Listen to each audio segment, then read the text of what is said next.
morning, head teachers from Western, Mr. Gavindi, the President of Fiji Head Teachers Association, Mr. Takidi Dwaembe, the President of Nadi Head Teachers Association.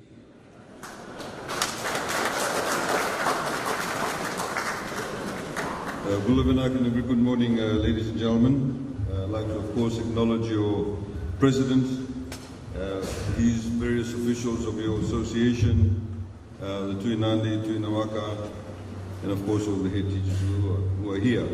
You have to excuse me, I've got a bit of a flu, but it gives me much pleasure to be here. When you all sort of standing up, telling me which districts all the people are, all the teachers are from, I thought I had to do a best dressed, who is the best dressed district. So if I could give you my opinion, I think third was Lotoka, second was Lambasa, and first, of course, no bias, Nanronga Nobosa. But ladies and gentlemen, look, I do not have a prepared speech as such, and when I was given the invitation, as you know that we have been fairly busy with many things, and I do not generally prepare any written statements. But I've got some cuttings or printouts of various messages that I've actually sent out. As you know, that 2 weeks ago we sent out about 9,683 email messages to 9,683 teachers throughout Fiji in respect of a fact sheet that was sent out to all the teachers directly. And in this message or fact sheet, we actually highlighted some of the misinformation and the misconceptions around the reforms. And today I want to speak to you very, very frankly. As you know that the Bainimarama government had given a commitment to carry out civil service reforms, and indeed that was implemented post the appointment of the Fiji First government. One of the disappointments for us is that the reforms actually took a bit longer than what was expected. And of course, one of the reasons, of course, is that we need to be able to, in any country, whenever you have reforms, in particular in civil service reforms, you need to take what we call an apolitical approach to civil service reforms. You should not politicize it. Each profession, each subject area needs to be dealt with in an apolitical manner. And you need to look at the merits of the reform, you need to look at why the reforms are being done, you need to look at why the restructures are being done in order to make civil service not just efficient for members of the public and the clientele that you have, and in your case, the clientele are the students, but more importantly, to be able to ensure that we create a work environment that is not only financially rewarding, but also professionally rewarding. Now, I have to also say this to you, that when the civil service reforms were finally rolled out, some ministries more quicker than others. Ministry of Education was one ministry that internally there was resistance to OMRS. And of course there's a couple other ministries, there's a lot of resistance to it from within the people who are administering the actual ministry. Some ministries, of course, embraced it wholeheartedly. They had the restructures put in place, they had the salary increases put in place, and in fact they're doing very well, and in fact they've become employers of choice. The Ministry of Education itself took about 6 to 9 months itself within the administration to actually roll it out. They resisted it. It is incorrect to say that there were no consultations. We had the trade unions involved in all the consultations. They then, from time to time, chose to participate and chose not to participate. But at all times they were given the invitations. So I think what we need to be able to understand is that there are a number of fundamental issues that need to be addressed in respect of that, and I'll come to that specifically. I'm not here only to talk about the civil service reforms, but also to talk to you about the education sector in Fiji overall. Of course, as you know, the primary schools carry the burden of this education sector in Fiji. Most of our students now, of course, are in primary schools, the bulk of them. Of course, now with education being made free, some of you, I'm sure, who have had very long careers, have had to deal with students where you had to send them home because they could not pay their school fees. I've spoken to many head teachers, I've spoken to many teachers who actually said that to me. They had the anguishing task of having to send children home or call in the parents, admonish the parents and say, look, your child cannot come to school because you have not paid the school fees. Of course, that no longer is the case. That no longer is the case, and as a result of which, we find a lot more students in schools today. There are far less dropouts. In fact, the recent statistics shows there are far more females in our education system than ever before. In primary schools, in secondary schools, and in universities. We've never had so many females in the education system before. So, the education sector, of course, plays a very pivotal role. Fundamentally, one of the issues that I'm concerned about is the type of curriculum we have, is the syllabus that we have. And that obviously needs to be addressed quite in a very fundamental manner. Because if you look at some of the ways that some of the subjects are taught, some of the curriculum itself is actually out of touch. And we have been now talking to our development partners as to how we can actually improve that. To make not only the subjects relevant to the students of the 21st century Fiji, but also to make it easier for teachers to be able to teach those subject areas, to be able to take a complete new way of teaching subject areas, looking, for example, or using new tools of teaching. There's a huge disparity in the infrastructure. Some schools, of course, have fantastic infrastructure. Classrooms are nice, sanitation is nice, the teaching tools are fantastic. Then we have some schools, whether it's in Bua, whether it's in Lakandrove, whether it's in other parts of Fiji, where the basic infrastructure is even missing.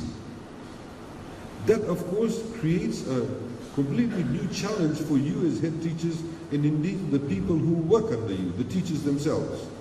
Because you have to deal with very basic issues. No water, hole in the floor, leaking roofs, blackboard not working, no whiteboards. All of these fundamental issues need to be addressed. And unfortunately, in all of the current discourse at the moment, there has been absolutely no discussion about this. Absolutely no discussion about subject areas, curriculum, teaching methodologies, infrastructure. None of that has been discussed. Now, that we believe is pivotal. So, ladies and gentlemen, as you know, we announced in the budget, in this 2018-2019 budget, we've in fact allocated some funding to have specifically a team to go around and do a stock take of all the schools in Fiji. There are schools I know in Bua where kids coming off the islands have to go to boarding school. And these kids are from class 1. Some of you who teach in the urban areas cannot imagine that. Parents cannot imagine parting with their children who are in class 1 to go to a boarding school. And if you look at the conditions, most of the schools are run by either faith-based organizations or they're run by school committees, organized by the local community. We have holes in the floor. You've got frogs coming in where kids may be sleeping. It's a critical issue, yet it's not being addressed by those people who are talking about the reforms at the moment outside of government. We are very much concerned about that. There are schools without computers. There are schools without science labs, perhaps more so relevant in high schools. So, in the budget, we've allocated some funding to the stock take of all the schools in Fiji to find out where the gaps are. At the moment, as you know, head teachers, some of you have actually made submissions to the Ministry of Education. Some of you have personally given me submissions. At the moment, there's no system. So some schools maybe writes a very fantastic submission, gives it to somebody in the Ministry of Education, gives it to the Minister, gives it to the Permanent Secretary, gives it maybe to the Honourable Prime Minister, and try and get their school project done. Others may not have that access, but they actually may require that infrastructure development more than others. So what we're trying to do is develop a system. And the only way you can do that is we do a stock take of all the schools in Fiji, look at what are the requirements, where there are fundamental requirements, those schools must get addressed first. Because the reality is, ladies and gentlemen, as I've said this before, The Honourable Prime Minister said on Saturday in Sabu, where we've actually set up a Wi-Fi hotspot, near the park area. And you know we're doing this throughout Fiji. The digital age can be what we call the great equalizer. It does not recognize rich or poor, it does not recognize ethnicities or religion or province or districts or communities, whatever it is. It gives access to everybody equally. But it can also be the greatest disequalizer. It can be the greatest disequalizer because if everybody in Nadi and Lautoka and Ba getting 4G, 5G very soon, 5LT, whatever it's called, high-speed internet, but the people in Kandavu aren't getting it. The students in Yasawas aren't getting it. It's our job to ensure that every student in every school, in every remote area, including urban areas, has the same access to technology. It makes teaching a lot easier too. As we've mentioned it before, with the Wailesi platform, we can roll out many education programs. We are now going to set up Wailesi platforms in every single school, in particular in the remote areas. So 10 o'clock, you switch on the TV, you've got your English lesson coming on. And as we've highlighted previously, the level of English in Fiji has deteriorated significantly. And we need to be able to ensure that the level of English actually improves. This is why, as announced in the budget, we have now scholarships for teachers who have diploma status can go up to degrees in selective areas of studies, about 12 different areas. Then if you have a degree, you can go up to masters. And again, in 3 or 4 areas, one of them, of course, is English. You, of course, have done masters, you can also do PhDs. There are at least 5 are reserved for civil servants, and all of you who are paid by government are civil servants. So there is actually, as part of the reform also, there is a concerted effort to ensure that you yourselves are building up your professional careers in terms of making it a lot more satisfactory for you, providing you the avenue to be able to improve your own quality, your own standards, to be able to achieve better, reward, and as far as we are concerned, in terms of self-satisfactory careers. So all of this has been put in place because we're concerned about that. As they say at the moment, with the current number of teachers disinterested in, for example, in the science areas, in physics, all of that, we'll soon run out of teachers in physics. We'll soon run out of teachers in maths. As you know, we've already made an announcement. We're now going to have 2 streams of maths. They have what we call your pure maths and what we call in Australia your life maths. Not every student wants to study algorithm. They don't have to know calculus. They can do their life maths. This is one way of also assisting students so they don't actually get demoralized by having to do studies or subjects they don't really need to do. But they're also getting very low marks. Now, I've also suggested to you also in respect of some of the areas that we want to address. The consultation as far as the reforms were concerned was carried out specifically with the unions. Your president has just said that some of the grievances that were brought to him, he's saying that you need to take it through unions. But ladies and gentlemen, I have to tell you, it obviously is not working through the union system. And I have to be very frank with you. Some of the union officials are now going out campaigning. How can you get a completely apolitical view of the reforms if you have some of the union reps actually campaigning specifically aligned to political parties? You won't get an objective assessment. We need to have an objective assessment of your specific careers, of your issues. I was in Ba 2 weekends ago. I met with a group of teachers. We met from approximately 10:30 p.m. at night till 1 a.m. in the morning. I think some of them may be here over here. I saw some of them. Now, they have raised these issues.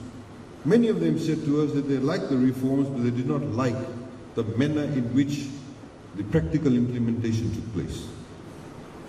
I completely agree with that. As I've said, and let me read this out. I put out a statement, as you know, that I had sent out a fact sheet, which we emailed directly to everybody, it says, Dear Fijian teachers. Those of you who had registered emails would have received this. Unfortunately, we sent it out on a Friday evening, then we released it to the media on Sunday. When we released it to the media, all media organizations ran it except Fiji Times. They did not run it at all. They ran it the day after that on Tuesday with a 3-page spread, predominantly comments from the unions, and in which they flagrantly misrepresented what I said. They said that I said that school heads do not need modern skills like school management and computer literacy to be effective. They said that I said that. Then I had to release another statement. This is the kind of battles that we have. Then I released another statement to correct them. Then they acknowledged the fact that they had misquoted me or they had, deliberately done it. I do not know.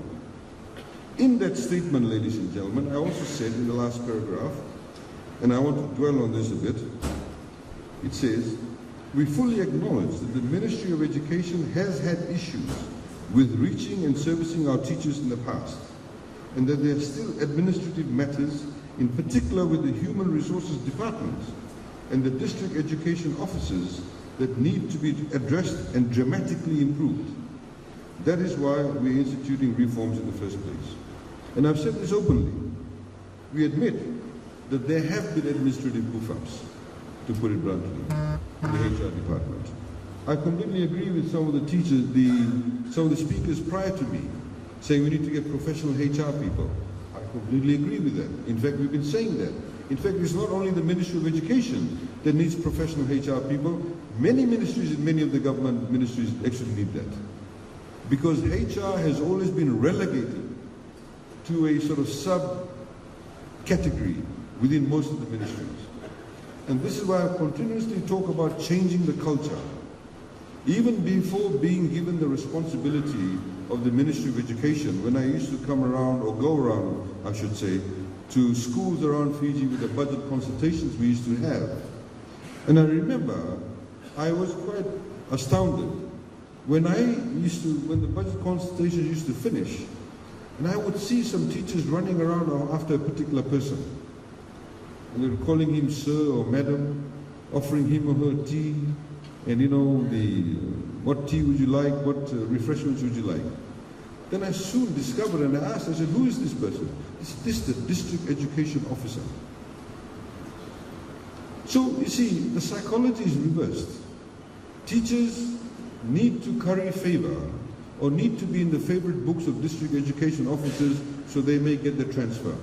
So when they want to apply for a transfer or they want a promotion, they may get recommended. But if you do not necessarily put on the salu-salu on them or give them a nice cup of tea, you may not get a good chance. That should not be the culture. That is completely wrong. And I've said this for about 18 months or about 12 months ago. That needs to change. In fact, the district education officers and all the people in the administration of the Ministry of Education are there to serve you. They need to serve you so you perform well. When you perform well, you'll do well with the students. That's our ultimate aim. We have allocated over $1.025 billion in the education sector in this financial year.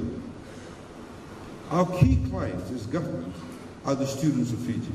Primary goal, delivery of education. Who are the people who are delivering the education we rely upon? Yourselves and your teachers.